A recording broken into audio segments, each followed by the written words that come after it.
ஓம் நமசிவாய. என் மகனே, உன் தந்தை உனக்கு சொல்கிறேன், உன் கவனத்தை முழுமையாக இங்கே கொண்டு வா. இந்த பிரபஞ்சத்தின் அணு ஒவ்வொன்றிலும் நான் இருக்கிறேன் என்பது ஆன்மீக உண்மை. ஆனால் நீ எங்க இருக்கிறாய் என்பதை தீர்மானிப்பது உன்னுடைய லௌகீக அறிவு. வாழ்க்கை பயணம் என்பது வெறும் மூச்சு விடுவது அல்ல, அது ஒரு மகா தவம். ஒரு யோகி காட்டில் அமர்ந்து செய்யும் தவத்தை விட ஒரு சாதாரண மனிதன் இந்த சம்சார கடலில் அன்றாடம் சந்திக்கும் போராட்டங்கள் மிகப்பெரியவை. இந்த தவத்தில் நீ எங்கு செல்கிறாய் என்பதை விட எங்கு செல்லாமல் உன்னை தற்காத்துக் கொள்கிறாய் என்பதுதான் உன் ஆன்மாவின் உண்மையான வலிமையையும் உன் வெற்றியையும் தீர்மானிக்கிறது. உலகம் ஒரு மாய கண்ணாடி மகனே. அது உன்னை பல திசைகளில் கவர்ச்சியாக அழைக்கும். அந்த அழைப்புகள் ஒவ்வொன்றும் உனக்கான நல்வாய்ப்புகள் என்று நீ நினைத்தால் அதுதான் உன்னுடைய முதல் வீழ்ச்சி.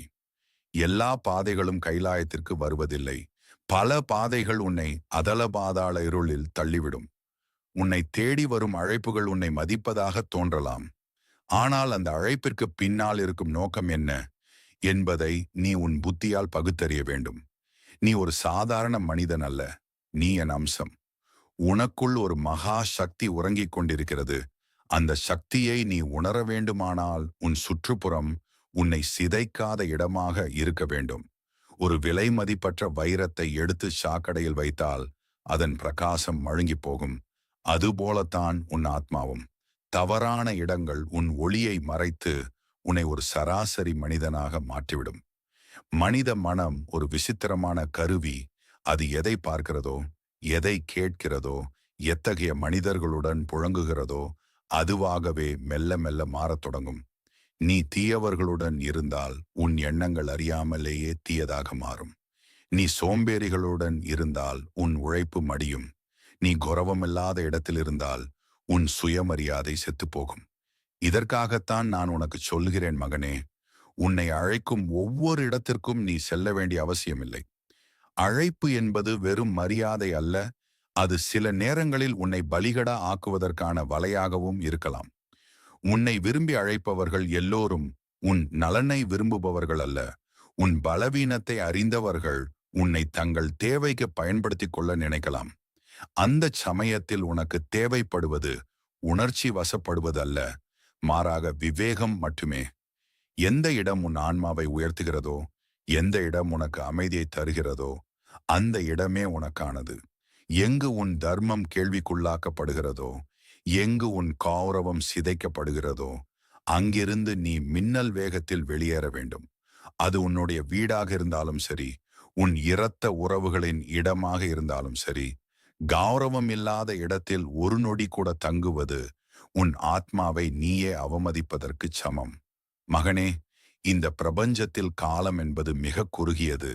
அந்த நேரத்தை நீ எங்கே செலவிடுகிறாய் என்பதுதான் உன் எதிர்காலத்தை தீர்மானிக்கிறது. இப்போது நான் உனக்கு சொல்ல போகும் இந்த 8 இடங்கள் சாதாரண இடங்கள் அல்ல. இவை உன் வாழ்வின் திசையை, உன் விதியை, உன் கர்ம வினைகளை மாற்றக்கூடிய வல்லமை கொண்டவை. இந்த இடங்களுக்கு நீ காலடி எடுத்து வைப்பது என்பது உன் அழிவிற்கு நீயே அஸ்திவாரம் போடுவது போன்றது. நீ எவ்வளவு பெரிய அதிகாரத்தில் இருந்தாலும், எவ்வளவு வறுமையில் இருந்தாலும், எவ்வளவு நெருக்கமானவர்களால் ஆசையோடு அழைக்கப்பட்டாலும் இந்த இடங்களை மட்டும் உன் வாழ்நாளில் தவிர்த்துவிடு. இது உன் தந்தை உனக்கு தரும் ஆசி கலந்த எச்சரிக்கை. கவனமாக கேள். உன் ஆழ்மனதில் இதை பதிய வைத்துக்கொள். ஒவ்வொரு சொல்லும் உன் வாழ்வின் இருளை நீக்கும் ஜோதியாக அமையும். இதோ நீ தவிர்க்க வேண்டிய அந்த 8 இடங்களின் ரகசியம் உனக்காக திறக்கப்படுகிறது. இந்த உலகத்தில் ஒரு மனிதன் சம்பாதிக்கும் மிகப்பெரிய சொத்து அவனது கௌரவம் மட்டுமே. பணம் வரும், போகும். பதவி வரும், போகும். ஆனால் ஒருமுறை சிதைந்த கௌரவம் மீண்டும் திரும்பாது. உன் தந்தை நான் தட்ச யாகத்திற்கு சென்றபோது நேர்ந்த அவமானத்தை உலகம் என்றும் பேசுகிறது. அந்த யாகம் மிகப்பெரியது. அங்கு சென்றால் பல நன்மைகள் கிடைக்கும் என்று தோன்றலாம். ஆனால் அங்கு என் மனைவி தாட்சாயணிக்கும் எனக்கும் உரிய மரியாதை இல்லை என்று தெரிந்தும் சென்றதால்தான் அந்த மாபெரும் அழிவு நேர்ந்தது. அந்த சம்பவம் உனக்கு சொல்லும் பாடம் இதுதான். மரியாதை இல்லாத இடத்தில் நீ அமரும் சிம்மாசனத்தை விட மரியாதை உள்ள இடத்தில் நீ நிற்கும் தரை மேல். 2. தேன் தடவிய கத்தி போன்ற துரோகியின் இல்லம் வஞ்சகம் கொண்டவன் வீசும் புன்னகை ஒரு வலை. உன் வளர்ச்சியை பார்த்து உள்ளுக்குள் புழுங்கும் பொறாமைக்காரர்களின் வீட்டில் நீ அருந்தும் ஒரு துளி நீர் கூட உன் புத்தியை மழுங்கச் செய்யும். அவர்கள் உன்னை அன்போடு அழைக்கலாம், விருந்து படைக்கலாம். ஆனால் அந்த விருந்தில் விஷம் கலந்திருக்காது, வஞ்சகம் கலந்திருக்கும். வஞ்சகன் வீசும் பாசம் உன்னை மெல்ல மெல்ல அழிக்கும். என் மகனே, பகையை நேருக்கு நேர் சந்திக்கலாம், ஆனால் முதுகில் குத்தும் துரோகியின் வீட்டுப் படியில் மிதிக்காதே. மூன்றாவது, இருள் சூழ்ந்த மாயை, போதை மற்றும் சிற்றின்ப இடங்கள். என் மகனே, நான் சுடுகாட்டில் ஆடுகிறேன், ஆனால் நான் ஞானத்தின் ஜோதியாக இருக்கிறேன். ஆனால் நீ புழங்கும் இடங்கள் உன் புத்தியை கட்டிப்போடும் இடங்களாக இருக்கக்கூடாது. மதுவும் மங்கையர் மோகமும் போதைப் பொருட்களும் உன் சித்தத்தை சிதைக்கும். அத்தகைய இடங்களுக்குச் செல்வது உன் ஆன்மாவை சாத்தானிடம் அடகு வைப்பதற்குச் சமம். ஒரு நிமிட மயக்கத்திற்காக உன் பல ஆண்டு உழைப்பை, உன் குடும்பத்தின் பெருமையை ஒருபோதும் பலி கொடுக்காதே. அந்த இடங்களின் காற்று கூட உன் நேர்மறை ஆற்றலை உறிஞ்சிவிடும். நான்காவது, ஜீவகாருண்யமற்ற வதைகுடம் அன்பே சிவம். எங்கு ஒரு உயிரின் பயம் மரண ஓலமாக ஒலிக்கிறதோ, எங்கு காரணமின்றி இரத்தம் சிந்தப்படுகிறதோ, அங்கு என் கருணை இருப்பதில்லை. மௌனமாக அழும் ஜீவன்களின் கண்ணீர் உன் வாழ்க்கையை சுட்டெரிக்கும். வன்முறையும் கொடூரமும் நிறைந்த இடங்கள் எதிர்மறை ஆற்றலின் கோட்டைகள். அத்தகைய இடங்களுக்குச் செல்பவன் மெல்ல மெல்ல தன் மனித நேயத்தை இழந்து கல்லாக மாறுகிறான். மகனே, கருணை இல்லாத இடத்தில் ஈசன் குடியிருப்பதில்லை. ஐந்தாவது, அகங்காரம். ஆடு மாணவ கோட்டை. நான் தான் பெரியவன் என்று மார்தட்டும் அகங்காரிகளின் சபையில் உனக்கு என்ன வேலை? செல்வமும் பதவியும் வந்துவிட்டால் மனிதன் தன்னை தெய்வமாக கருதத் தொடங்குகிறான். அத்தகையவர்களின் இடத்திற்கு நீ சென்றால் உன் எளிமையும் பணிவும் பலவீனமாக கருதப்படும். அகங்காரிகளின் நிழல் பட்டாலே உன் விவேகம் மழுங்கிப் போகும். எங்கு பணிவும் அன்பும் குடிகொள்கிறதோ அங்குதான் உன் தந்தை நான் இருக்கிறேன். ஆணவ கோட்டைகளை எட்டி நின்று பார், உள்ளே நுழையாதே. ஆறாவது தர்மம். புதைக்கப்படும் சூழ்ச்சி கூடம். நீதிக்கும் தர்மத்திற்கும் எதிராக ரகசியமாக திட்டங்கள் தீட்டப்படும் இடங்கள் நரகத்தின் நுழைவாயில்கள். மற்றவர்களை வீழ்த்தவோ ஏமாற்றவோ செய்யப்படும் ஆலோசனைகளில் நீ ஒரு பார்வையாளனாக கூட இருக்காதே. மௌனமாக அங்கே அமர்ந்திருப்பது கூட நீயும் அந்த பாவத்தில் பங்கெடுக்கிறாய் என்பதன் அடையாளம். தர்மம் எங்கு தோற்கடிக்கப்படுகிறதோ அங்கிருந்து நீ மின்னல் வேகத்தில் வெளியேறிவிடு. இல்லையேல் அந்த கர்ம வினை உன்னையும் சேர்த்து தண்டிக்கும்.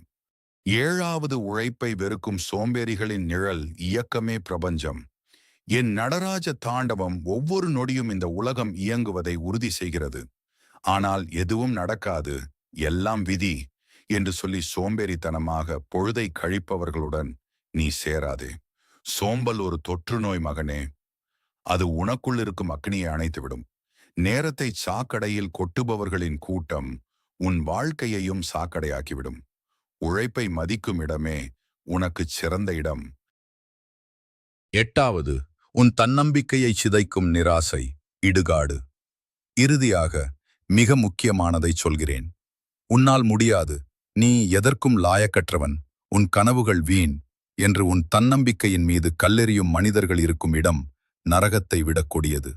உனக்குள் நான், ஈசன், இருக்கிறேன். உன்னால் முடியாதது எதுவும் இல்லை. ஆனால் அதை மறக்கச் செய்யும் எந்த இடமும் எந்த நபரும் உனக்கு தேவையில்லை. உன் வளர்ச்சியை தடுக்கும், உன் மன உறுதியை குலைக்கும் அந்த சூழலில் இருந்து தப்பித்துவிடு. நீ சாதிக்க பிறந்தவன், அதை தடுக்க எவனுக்கும் உரிமையில்லை. மிக முக்கியமானது உன் சுயமரியாதை சம்பந்தப்பட்டது.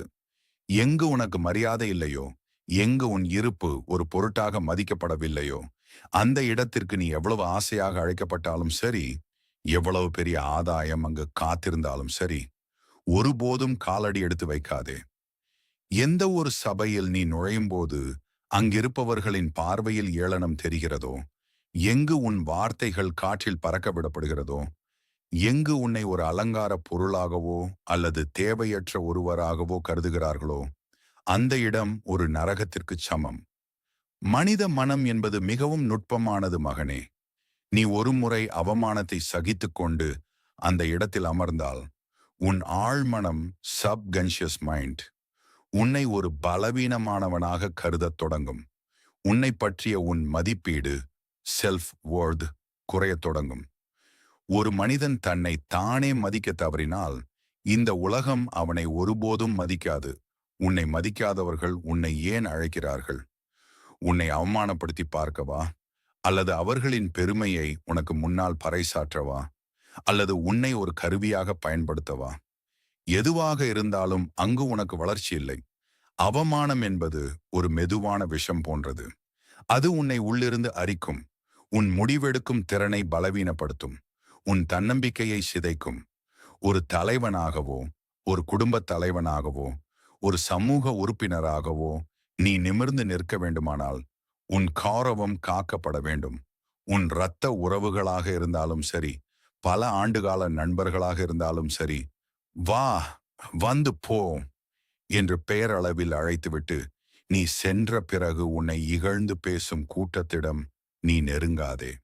அவர்கள் தரும் விருந்து உன் பசியை தீர்க்கலாம், ஆனால் உன் ஆன்மாவை பட்டினி போடும். கௌரவம் இல்லாத இடத்தில் நீ உண்ணும் அறுசுவை உணவு உன் உடலுக்கு விஷமாகும்.